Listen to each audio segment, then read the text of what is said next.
Buenos días, ¿cómo estás? Bienvenido a nuestra presentación de Jana Marie. Yo soy Teresa y voy a comenzar presentándote la bibliografía. Jana Marie comienza naciendo llamado Hans Maya el 31 de octubre de 1912. Es hijo de una madre católica y un padre judío no practicante, que era un comerciante en Viena. Este hombre, pues su padre, muere en la Gran Guerra, entonces Jana Marie crece sin toda esta cultura del judaísmo.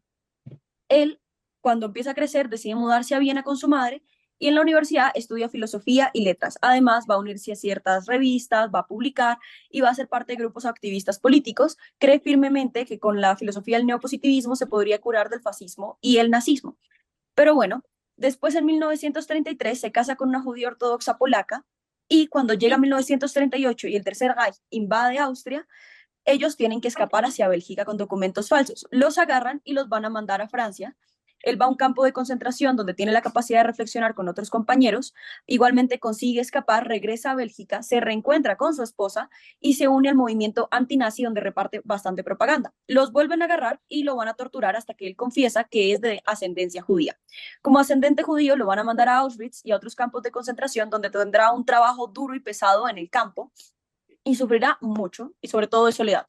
Después de ahí tendrá que sobrevivir también a las marchas de la muerte, y en 1945 se acaba la Segunda Guerra Mundial, él es liberado, regresa a Bélgica, empieza a trabajar como reportero y como crítico en diversos formatos, escribe algunos cuantos libros sobre su vida, y después de esto se suicida en 1978, el 12 de octubre, en Salzburgo. Gracias. Listo, pues yo les voy a comentar sobre qué caracteriza la experiencia del superviviente. Yo soy Antonio Rázalo. Y lo primero es que el superviviente tiene una gran desconfianza con el mundo. Esto ocurre principalmente a través de la tortura, ya que en la tortura el torturado se da cuenta de que los lazos sociales que le garantizan que los demás van a respetar su ser físico se destruyen completamente. Esto hace que el torturador nunca pueda volver a ver al prójimo de la misma manera, ya que todo prójimo es un potencial enemigo. Y es una confianza que nunca se restablece. Sumado a ello, el superviviente también sufre algo que se llama pérdida de patria. ¿Qué es la pérdida de patria? Pues en el caso de John Amery, esto es, se ve ejemplificado en el hecho de que tanto su tierra natal como su lengua materna, en este caso el alemán, se convirtieron en el enemigo. En consecuencia, John Amery ya no se ubica con ninguna comunidad social establecida y tampoco puede predecir su entorno, quitándole un elemento de seguridad que es vital. Sumado a ello, John Amery carga con el sentimiento de culpa. ¿Cómo se ve este sentimiento de culpa? Pues principalmente en el hecho de que Alemania tomó una postura de mirar hacia el futuro y de cerrar el pasado de alguna manera, aceptando parcialmente su culpa en los hechos del Holocausto. Esto hace que John Amery se encuentre con una experiencia traumática que tiene que llevar por sí mismo y que la sociedad dio por cerrada. Sumado a ello, John Amery tiene mucho miedo a ser juzgado como todos los supervivientes por la sociedad. Esto se ve muy claro en el hecho de que se tardó más de 2 décadas en publicar su obra después de la Segunda Guerra Mundial. Una espera que se justifica por distintos disturbios antisemitas en otros países del mundo, en otras partes del mundo. Y por último, John Amery tiene la obligación de representar a las víctimas. ¿Cómo se ve esto? Se ve en el hecho de que él no comparte las tradiciones judías, es decir, no lleva el de David, no habla hebreo. Sin embargo, la sociedad le ha negado otro tipo de identidad que no sea la judía. Gracias. Continuando entonces con la idea del trauma, voy a adentrarme en diversos puntos que tocó mi compañero Antonio, comenzando por el tema de la culpa y la vergüenza. Jan Amery siente culpa porque él sobrevivió y muchos otros no, y entonces él mismo también se cuestiona el por qué. Porque además él va a ser apresado de forma injusta por ser primero enemigo político, pero después se lo quedan, es por ser judío. Y esta es una identidad que él no tiene. Esto es algo que él lo hace cuestionar incluso qué persona es, porque necesito que entendamos en cifras que más de 25 millones de judíos fueron recluidos durante el holocausto nazi y solamente sobrevivieron 615. Entonces, ¿quién es él y quién quedó y por qué es? Su identidad desde un inicio, cuando él comenzó a crecer, claro, de niño, era principalmente alemana. Y como recalca Antonio, ya no puede utilizar esa lengua sin vincularla directamente con el enemigo, pero tampoco el francés le alcanzan palabras para poder hablar. Entonces, ambas lenguas prácticamente se le destrozan en la boca y este hombre no puede abarcar, aún siendo un hombre de espíritu y de filosofar, todo aquello que le aconteció. Además, siente vergüenza que durante este tiempo de reclutamiento, él solamente podía sobrevivir, vivir por y para sí mismo, no como el ideal de hombre de espíritu que en algún momento esperaba ser. Y tuvo que aceptar esto con todo este tema, entonces empezamos a pensar en una idea de trauma muy freudiana de poder expresar el trauma. pero después tenemos que incluirle todo el factor social de que las personas de la sociedad ya asumen que el holocausto ha terminado, que el culpable ya pagó, entonces que ya se acabó el tema, que ya no hay nada más que decir, que siga la página, entonces nadie lo quiere escuchar y si nadie lo quiere escuchar y lo quiere reivindicar, ¿dónde está la justicia social? Él ha perdido la confianza en el mundo, él ha perdido su convicción de cómo es la vida, él ha perdido su identidad y de remate ha quedado vivo. Entonces, ¿cómo debe continuar y qué debe de hacer y cómo se le va a dar justicia a esta situación? Todo esto es el trauma de Yana María. Muchas gracias. Ahora, ¿cómo se gestiona esa experiencia traumática? Lo primero es representar lo irrepresentable. ¿Esto qué significa? Hay traumas que son tan dolorosos y tan difíciles de procesar que muchas veces las palabras son insuficientes para poder hacer esta representación correcta.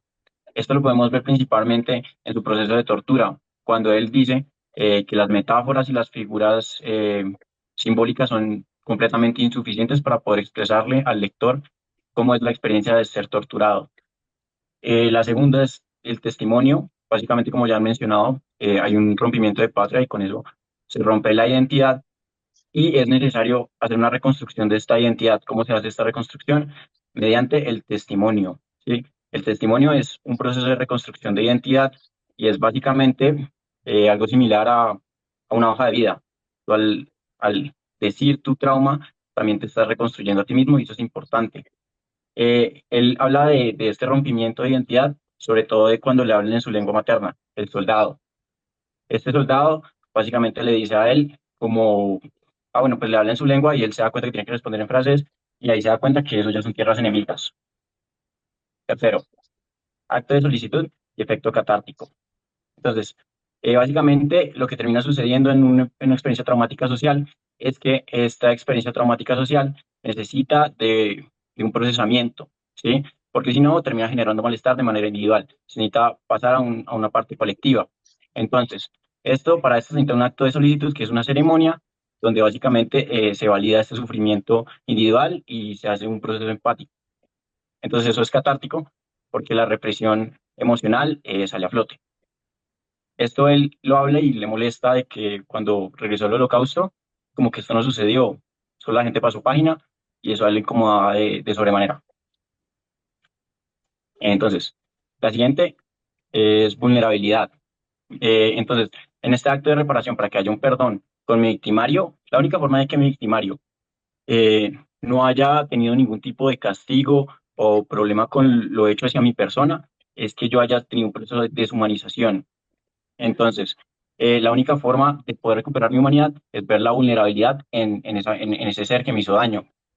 Entonces, de esto habla Mary cuando habla de cuando estaba el hombre en el pelotón de las SS, cuando él dice que él ya, cuando antes de dispararle, el man se arrepiente y quiere que todo se deshaga. Ahí ya se vuelve el próximo de él.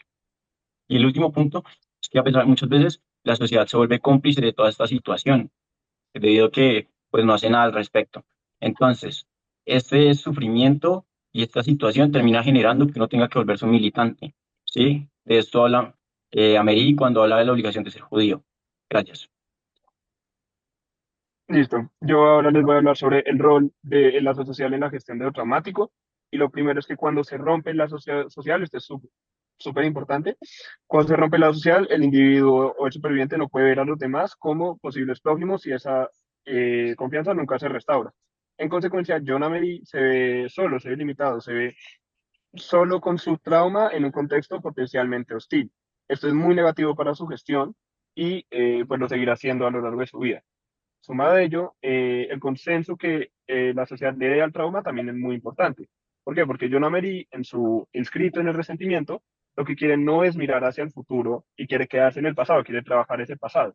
Sin embargo, la posición de Alemania es justamente, ya está cerrada esa época del pasado, miremos al futuro, miremos por un futuro común y mejor. Esto es muy negativo para John Amery porque, de nuevo, siente que es injusto y aumenta su resentimiento. Y por último, el consenso de la sociedad también tiene un impacto a nivel de identidad. ¿Por qué? Porque como ya hemos establecido, John Amery es judío por obligación. No tiene una identidad con la que se identifique por tradiciones como los David o el hebreo. En consecuencia, todos los lazos que había construido a través de sus otras identidades que le son negadas se rompen de manera completa y definitiva, lo que lo deja aún más solo para gestionar ese mismo trauma. Muchas gracias. Hola, mi nombre es Marta Echeverry y les voy a hablar acerca del rol de la narración en el proceso de gestión del trauma por Amery. Para Amery, la narración se convierte, como decía Freud, en esa palabra mágica que tiene un poder terapéutico y allí decide Amery expresar todo su trauma. Pero pues hay que tener en cuenta que ese valor terapéutico de la narración depende de que exista un otro que sea receptivo, que escuche, que legitime el sufrimiento de la víctima. Esto impulsa a Mary a escribir su historia. Nosotros identificamos 3 episodios. Uno es el de Auschwitz y el rol del intelectual. Allí Amery empieza a analizar todos los distintos tipos de prisioneros, el intelectual, el hombre de espíritu, y él lo que busca es entender cómo expresaron y resistieron el trauma en los campos de concentración. Luego de ese análisis, Amery concluye que los prisioneros que tienen creencias religiosas o ideologías políticas fuertes fueron aquellos que mostraron una mayor resiliencia, porque sus convicciones les daban un sentido para vivir y les daban la fortaleza para resistir ese sufrimiento. También determina que el análisis racional resulta insuficiente frente a la brutalidad de las condiciones que ellos tienen que vivir en los campos de concentración. Un segundo es la narración de la tortura en Brendok. Amery relata cómo impacta profundamente y de forma tan duradera la tortura en su vida. Él describe no solo ese dolor físico que siente, sino también ese dolor emocional, pero sobre todo lo que impacta más para él es la pérdida de confianza en el mundo. Tercero está pues el exilio y la pérdida de identidad. Él expresa cómo el odio y la persecución lo llevaron a asumir una identidad judía que a pesar de que él no se identificaba ni con la religión ni con la cultura judía, pero ese sufrimiento compartido con las demás víctimas durante el Holocausto le dio una razón para sentirse judío. Ahora voy a pasar a hablar por último del rol que tiene el resentimiento de Amery en todo este proceso. El origen de su resentimiento surge como una forma de resistencia para preservar la memoria del sufrimiento de las víctimas de todas las injusticias que ellos vivieron y no permitir que la sociedad tergiverse ese pasado de ninguna manera. Es un componente muy importante, es esencial en su identidad porque le permite recordar y honrar a las víctimas, manteniendo vivo el dolor como un recordatorio de todas las injusticias que vivieron en los campos de concentración. Lo más interesante es que Amery no quiere ni busca superar ese resentimiento, sino él busca una forma de vivir con él como una forma de reivindicación y de confrontar a una sociedad que intenta dejar todo eso horrible que pasó en el pasado. Él critica a Nietzsche porque ve el resentimiento como un concepto moral y a la psicología porque reduce el resentimiento a una patología. Muchas gracias.